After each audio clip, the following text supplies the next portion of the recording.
ಬೆಳಗ್ಗೆಯಿಂದ ಮನೇಲಿ ಇದ್ದು ಬೇಜಾರಾಗಿತ್ತು ಅಂತ ನನಗೆ ಫ್ರೆಂಡ್ನ ಫೋನ್ ಮಾಡಿದೆ, ಬಾರೋ ಕುಣಿಗಲ್ಗೆ ಹೋಗಿ ಬರೋಣ ಅಂತ. ಅವ್ನು ಸರಿ ಆಯಿತು ಹೋಗಿ ಬರೋಣ ಅಂತ ಹೇಳ್ದ. ಅವಾಗ ಕುಣಿಗಲ್ ನೋಡಿ ನಮಗೆ ಅನ್ಸಿದ್ದೇನೆಂದರೆ, ಆದ್ರೆ ಕುಣಿಗಲ್ ನೋಡುವಾಗ ಒಂಥರ ಖುಷಿ ಆಯ್ತದೆ. ನೋಡಿ ಜಾಸ್ತಿ ದಿನ ಆಯ್ತಾನೆ, ಅದಕ್ಕೆ ಖುಷಿ. ಮತ್ತೆ ಚೆನ್ನಾಗಿತ್ತು ನಮ್ಮ ಕುಣಿಗಲ್ ನೋಡಿ ಎಷ್ಟು ಸೂಪರ್ ಆಗಿದೆ. ನಮ್ಗೆ ಇಲ್ಲಿಂದ ಎಲ್ಲಿಗೆ ಹೋಗಿ ಬರ್ಲಿ, ನಮ್ಮೂರಿಗೆ ನಾವು ಬಂದ್ರೆ ಏನೋ ಒಂಥರ ಖುಷಿ ಆಗ್ತಿರುತ್ತೆ. ಅದೇನೋ ಹೌದು, 1 ಅವರ್ ಹೋಗ್ತಾ ಏನೋ ಒಂಥರ ಫೀಲ್. ನಮ್ಮೂರಿಗೆ ಹೋಗೋದು, ನಮ್ಮ ಮನೆಗೆ ಹೋಗೋದು, ಅದೆಲ್ಲ ಖುಷಿ ವಿಚಾರ ತಾನೇ. ನನಗೆ ಮಂಗ್ಳೂರಲ್ಲಿದ್ದಾಗೆ ಅನಿಸ್ತಿತ್ತು ಕುಣಿಗಲ್ಗೆ ಹೋದಾಗ ಹಲ್ವಾ ತಿನ್ನಬೇಕು ಅಂತ. ಅದಕ್ಕೆ ಇವಾಗ ಕುಣಿಗಲ್ಗೆ ಬಂದಿದ್ನಲ್ಲ ಅಂತ ಅವನಿಗೆ ಹೇಳಿದೆ, ಹಲ್ವಾ ತಿನ್ನೋಕೆ ಹೋಗೋಣ ಬಾರೋ ಅಂತ. ಸರಿ ಆಯ್ತು ಹೋಗೋಣ ಅಂತ ನಾವು ಗಾಡಿ ಎತ್ಕೊಂಡು ಹೋದೋ ಅಲ್ಲಿಗೆ. ನಾನು ಕುಣಿಗಲ್ಗೆ ಬಂದಾಗೆಲ್ಲ ಹಲ್ವಾ ತಿನ್ನೋದು ಇದೇ ಅಂಗಡಿಲಿ, ಸ್ವೀಟ್ಸ್ ಎಲ್ಲ ಸಖತ್ತಾಗಿರುತ್ತೆ ಇಲ್ಲಿ.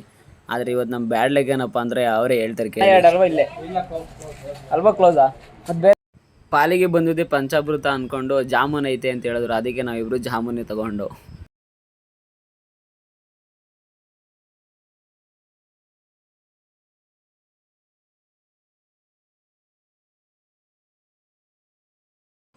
ಪವನ ಇವತ್ತು ನನಗೆ ಹೇಳ್ದೆ, ನಮ್ಮ ಮನೆ ಇವತ್ತು ಶಾವಿಗೆ ಮಾಡ್ತಾರೆ ಬಾ ಹೋಗೋಣ ಅಂತ. ನಾನು ಬಿಡ್ತೀನಿ, ಅದು ಮೊದಲೇ ಸ್ವೀಟ್ಸ್ ಅಂದರೆ ಇಷ್ಟ. ಸರಿ ಹೋಗೋಣ ಅಂತ ಅವ್ರ ಮನೆಗೆ ಹೊರಟು ನಾವು. ಅವ್ರ ಮನೆಗೆ ಹೋದಾಗ ಅವ್ರ ಮನೆ ಬೈಕ್ ಮೇಲೆ ಹಾಕ್ಸಿರೋ ಲೈನ್ಸು ನಂಗೆ ತುಂಬ ಇಷ್ಟ ಆಗೋಯ್ತು.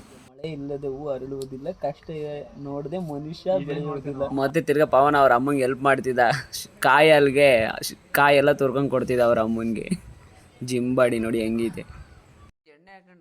ಮತ್ತು ಅವ್ರ ಅಮ್ಮ ಶಾವಿಗೆ ಹೊತ್ತಕ್ಕೆ ಹೆಲ್ಪ್ ಮಾಡಿ ಅಂದರು. ನಾನು ಅವನು ಹೆಲ್ಪ್ ಮಾಡಿದೆ ಅವ್ರ ಅಮ್ಮಂಗೆ. ಪವನ ಶಾವಿಗೆ ಒಳಗೆ ಎಣ್ಣೆ ಹಾಕ್ತಾಯಿದ್ದ. ನಾನು ಕೇಳಿದೆ ಯಾಕಲ ಎಣ್ಣೆ ಹಾಕಬೇಕು ಅಂತ. ಅದಕ್ಕೆ ಅವನು ಹೇಳ್ದ, ಹಸಿಟ್ಟೆಲ್ಲ ಅಂಟ್ಬಿಡುತ್ತೆ, ಅದಕ್ಕೆ ಎಣ್ಣೆ ಹಾಕಬೇಕು ಒಳಗಡೆ ಹಾಕಲ್ಲ.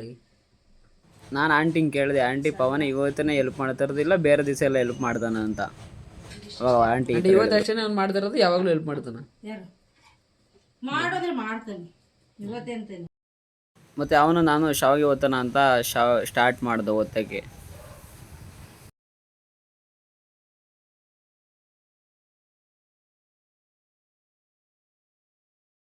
ಮಾಡಿದ ಶಾವಿಗೆನ ತಿನ್ನೋಕ್ಕೆ ಅವ್ರ ಅಮ್ಮ ಹಾಕೊಂಡು ಕೊಟ್ರು. ನಾನು ಅವನು ತಿನ್ನೋಕ್ಕೆ ಸ್ಟಾರ್ಟ್ ಮಾಡಿದೆವು.